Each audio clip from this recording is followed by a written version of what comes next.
Good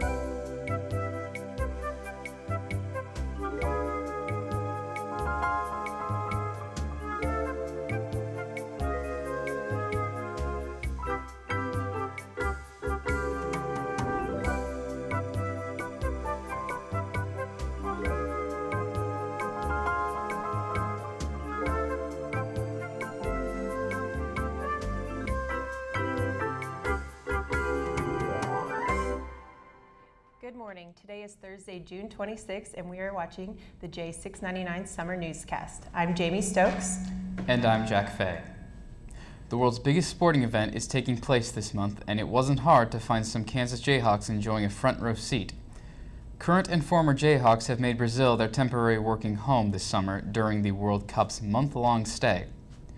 Tanner Busick, a junior from Olathe working as a FIFA intern in charge of coordinating on-field photographers at Arena das Brunas in Natal, Brazil.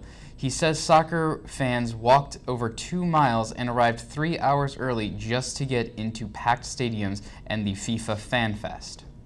Traveling around Brazil has not been as difficult as expected. Security lines at airports have been a non-issue with travelers, noting that security isn't as strict in Brazil as it is in the United States. Taxis have also been reasonable and easy to access, despite the fact that many cab drivers have iPads or cell phones attached to their dashboards so they can take in the World Cup action while driving. In an effort to increase the number of Kansans with diplomas, the state is now implementing reverse transfer policies, which enables community college students who transfer to universities to earn an associate's degree more easily. At the Kansas Board of Regents meeting on June 18th, all 32 public post-secondary institution presidents signed a document implementing a reverse transfer policy. The board aims to see 60% of Kansans earn some kind of degree or certificate by the year 2020. Certainly, that number is at 52% statewide. Reverse transfer policies are now in effect in 20 states, including Kansas. If you're looking for things to do in Kansas City this summer, how about a visit to Old King Tut? Replicas of 3,300-year-old King Tut artifacts are on display at Kansas City's Union Station. The exhibit allows visitors to view the recreation of the Valley of the Kings and the discovery of King Tut, exactly how it was discovered. More than 1,000 artifacts are currently on display, including the gilded coffins, the 11-kilogram mask, the colorful wall paintings, the chariot, and the throne. The Discovery of King Tut exhibit will be showcased at Union Station until September 7th. Author Moira McEnany visited the Dole Institute of Politics on July 11th to discuss her book, Willard Garvey, An Epic Life. Garvey was a Kansan businessman with big influence in Wichita and housing all over the world. He built the tallest building in Kansas, the 22-story Epic Center in Wichita. Garvey thought everyone deserved affordable housing, so he built houses in over 20 countries. He just had these, he was a visionary, and I think sometimes people laughed at him when he came up with these ideas, but it was really seeing the future. The book talk was the first of 3 Dole Institute programs. The next program is July 16th and includes a historical interpretation of Amelia Earhart. If you are as confused about the construction on campus as we are, you'll want to keep watching after the break. The director of KU Info will be joining us to talk about the best way to get around campus and just how long the construction will last. Please keep watching. If I had a superpower, what would it be? It would be magic. Yeah, watch. Is that your card? Is that your card? The ability to make lots and lots of money. I could bend silverware with my mind. Is that your card? No. Is that your card? Or you could just give blood.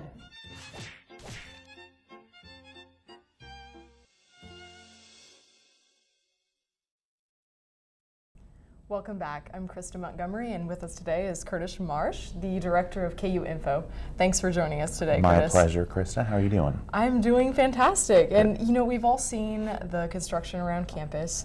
What are some of the big changes we can expect to see, and how long do you anticipate this lasting? Well, we're actually right in the middle of kind of a 3-step process with Jayhawk Boulevard. not something we want to tear up during the fall or the spring semester. So last summer, this summer, and next summer, 3 stages of fixing up the boulevard. We're right in the middle of it. Last year went pretty well. Kind of opened up the boulevard at the 11th hour before classes resumed. But you know, they're making some much needed improvements to the road that thousands of us use every day. Now, if I can ask, what kind of impression is this going to make on all the students coming in for student orientation right now? Oh gosh, you know, we've got 4,000 students and their families coming to campus over the summer and spending a whole day or 2 days with us. And of course we want to make a good impression on the students and their families, and that's made a little tougher by a completely torn apart Jayhawk Boulevard. But what we're doing is simply you know, crafting the message to say, how cool is it that every summer we're making improvements to this already awesome campus. True, and KU Info is here in the Student Union.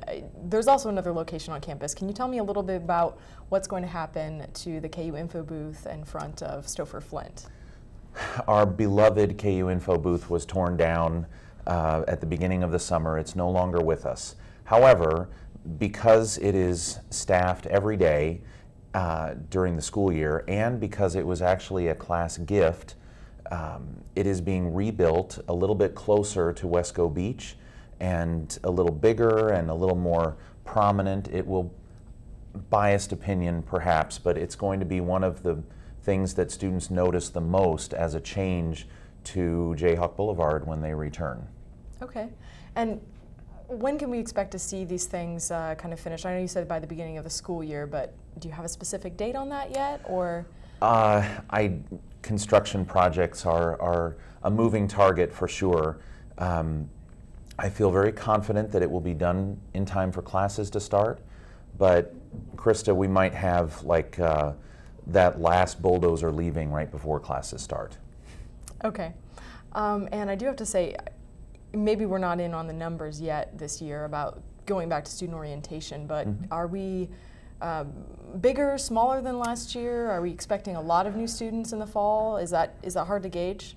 I think it is hard to gauge. I think it's a great question. It's one that we really want to know how things are going, and we want the freshman class to be a healthy one. And what we do know is that we're breaking new ground in things like the diversity of the class and the success of the incoming classes with their standardized test scores, and so that's a great thing to kind of hang our hat on. I think initial numbers look like it's going to be a really healthy class in size of numbers too. We're a little bit hesitant to officially state those numbers because there may be some last minute folks that join us, or some people that have enrolled in more than one university and are still trying to decide which one. Okay, thanks for that information. Yeah. And tonight, I'm not a huge basketball fan, but I am a basketball fan because we're at KU, and tonight there's a big draft going on. Can you talk a little bit about that? I know we'll cover that on sports, but can I get your opinion on it? Oh, you know, it's exciting anytime that KU can be in the national spotlight, and certainly tonight will be one of those nights. We've got 2 players that are exceptional and have been kind of projected to go in the top 3. I actually heard Jabari Parker say he thinks he's going number 2, which means at least he thinks that perhaps Andrew Wiggins might be the number one draft choice. That would be exciting. Okay. Joel Embiid, I feel bad for his injury, but he's going to go high in the draft. He's going to heal up, and he's going to be an extraordinary NBA player. Well, thank you very much for that opinion, and thanks again for joining us. You bet. My pleasure. All right. Well, after the break, Jimmy will be back for more on the construction on campus.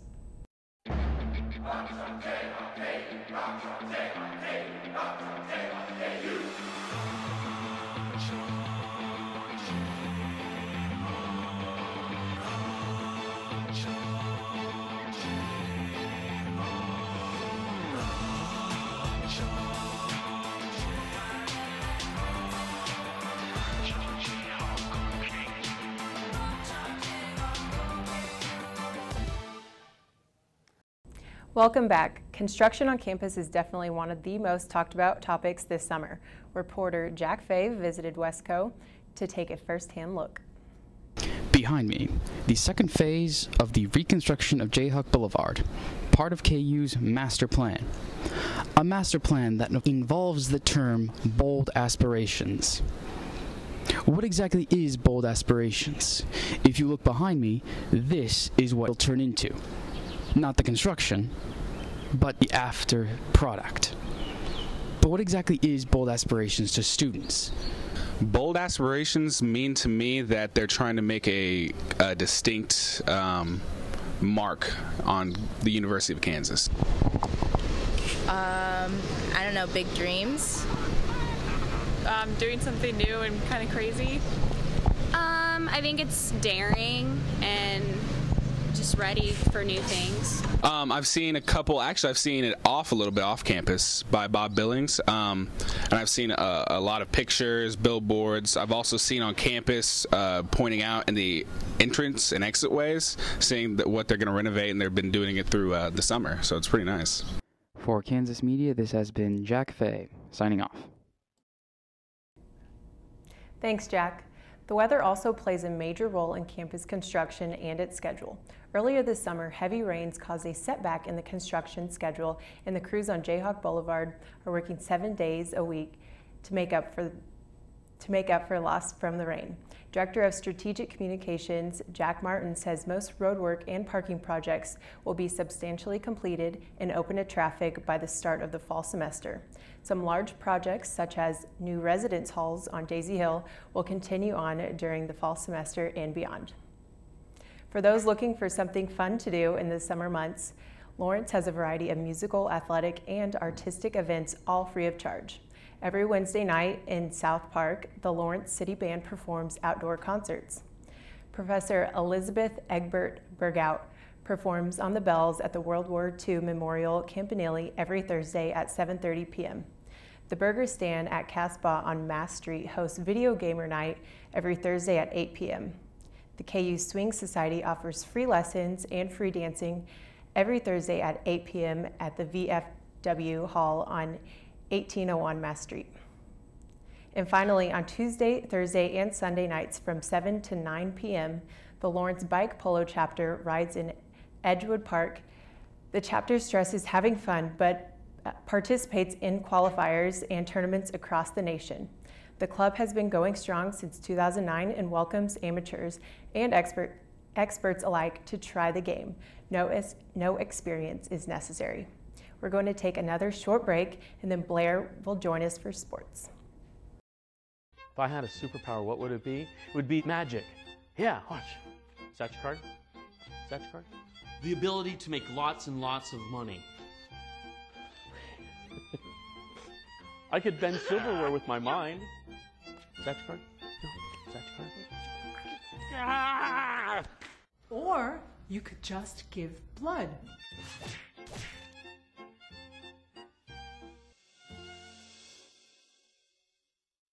Former KU basketball players Andrew Wiggins and Joel Embiid could each potentially be the #1 pick in this year's NBA draft. Last time a member of the Jayhawks basketball team was the first overall pick was Danny Manning in 1988. KU has only produced 6 top 5 basketball players in its history. Thomas Robinson was the last Jayhawk drafted in the top 5 in 2012. Earlier this summer, KU Athletics announced that a small section of the student seating in Allen Fieldhouse would be converted to donor seating. Reporter Ben Carroll has the story. I'm here inside Allen Fieldhouse where the KU Athletic Department has decided to turn this section right behind me of the student section and all of 120 of its seats into donor seating. The move, which will happen this upcoming season, has some students very unhappy. I think it's obviously kind of sad that these seats are getting taken away because I have personal experience in those seats, and those are some of the best games I've ever been to, and I'll have memories to last a lifetime. So I would want future students to have that same experience as me. The change happening to Section U is a direct result of the KU student body government's decision to reduce the mandatory $25 semesterly fee to $7 that goes to athletics, and this caused the department to lose around $340,000, and the change is to make up for that lost revenue. That basically how close you are to the players, the angle you have, they're just basically some of the best seats in the house, and I do not think it's a good move by the KU athletic department. Although the Kansas Athletic Department has decided to get rid of 120 student seats inside this field house and give them to the donors, Jim Marchioni, KU Associate Athletic Director, said that they're still going to sell the same amount of student seats and that any student's ability to get into the game will not be affected by this move. From Allen Fieldhouse, I'm Benjamin Carroll with the University Daily Canson. Thanks, Ben. Earlier this month, University of Kansas Board of Directors discussed this upcoming year's athletic budget. The directors approved of a 7% budget increase. $1.2 million of the $6 million increase will be to support student athletes. Starting in August, the athletic department will provide full scholarship athletes with unlimited meals, which will cost half of the $1.2 million increase for student athletes. The 6th annual Rock Chalk Roundball Classic raised money last Thursday for local kids with cancer. The charity basketball game featured former basketball players such as Ben McLemore, Cole Aldridge, Tyrell Reed, Wayne Simeon, Sharon Collins, and many more. All the money raised from the basketball event goes directly to 3 cancer children of Lawrence. The university basketball team will represent the USA as its national team in the 2015 World University Games in Gwangju, South Korea. Coach Bill Self thinks there aren't any negatives to this responsibility. It's not even from a competitive advantage standpoint, but it's from a standpoint of representing our country in such a highly competitive games against the world. For the players to be eligible for the games, players must be between 18 and 25 years old and enrolled in at least one class. Former KU players such as Thomas Robinson and Ben McLemore that are in the NBA and who haven't graduated can participate. Junior forward Perry Ellis believes that the games will be exciting to play with former Jayhawks and useful to get extra practice time. Make you want to be in that environment, being able to do that and being able to practice and be with your teammates and stuff, and just getting the opportunity to play games before the season. The World University Games will begin July of 2015. One Jayhawk hurler wraps up his track and field season with a silver medal at the NCAA Championships. Reporter Ben Carroll had a recent chance to talk to junior Michael Stigler. Junior track star Michael Stigler finished in second place in the 400-meter hurdle for the second straight year last week in Eugene, Oregon. Although Stigler fell short of his ultimate goal of first place, the speedster was able to accomplish a feat not many Jayhawks have been able to. The second place finish during the NCAA Championships at Hayward Field made Stigler an All-American in the event for a third consecutive year, which marks the first time since 1980 a KU male has earned the honor in track on 3 different occasions. But that shows how good of a staff we here at the University of Kansas to be able to train me. We have great coaches who train me, so hats off to them. But for me, I'm just blessed and thankful, and it shows that my hard work does pay off, and it's just humbling experience to be able to say that I've done that for the University of Kansas and for myself. Time goal by Portugal during stoppage time. The U.S. must win or tie against Germany this afternoon to advance to the round of 16. The Americans will be without striker Josie Altidore for the second straight match due to a hamstring strain. Team captain Clint Dempsey, who scored a goal in both World Cup games this summer, will continue to take Altidore's position as left attacker. The U.S. is looking to advance to the round of 16 for the second consecutive World Cup. The U.S.-Germany match will start in the next hour from Recife, Brazil.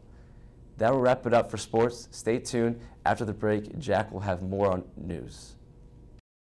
If I had a superpower, what would it be? It would be magic. Yeah, watch. Is that your card? Is that your card? The ability to make lots and lots of money. I could bend silverware with my mind. Is that your card? No. Is that your card? Or you could just give blood.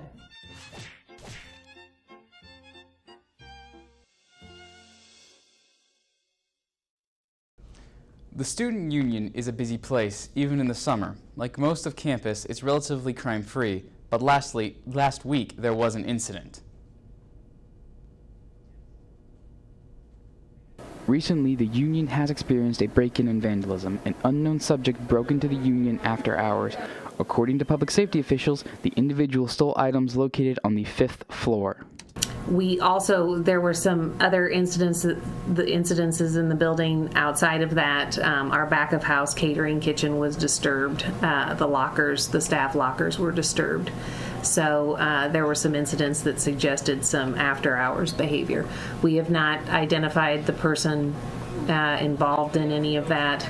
And right now it's being investigated by the Office of Public Safety. Would you say that this is an anomaly? Oh yeah. Yeah, this is some pretty strange behavior. For the Kansas News Media, this has been Jack Fay signing off. Earlier this month, the Environmental Protection Agency released a plan to decrease national carbon emission by 30% by the year 2030. Kansas and other states that rely primarily on coal or for electricity production worry that the regulations will cause higher utility bills. States will have 2 years to submit a proposal to the federal government on how they plan to reach the new emission standards or create a healthier environment, reduce healthcare costs related to pollution, spur innovation, and strengthen the economy. The University of Kansas has announced the hiring of 2 new administrators. Nathan Thomas has been named the Vice Provost for Diversity and Equality. Thomas says he hopes to create a framework that makes sure that students feel like they belong and feel valued. Also, Reggie Robinson has been appointed as the new head of the top-ranked School of Public Affairs and Administrations. Robbins is a KU grad. The program is ranked 4th in the nation. We're going to take a final break, and then Jamie will be back with Ben Carroll with a quick weather report. Please stay tuned.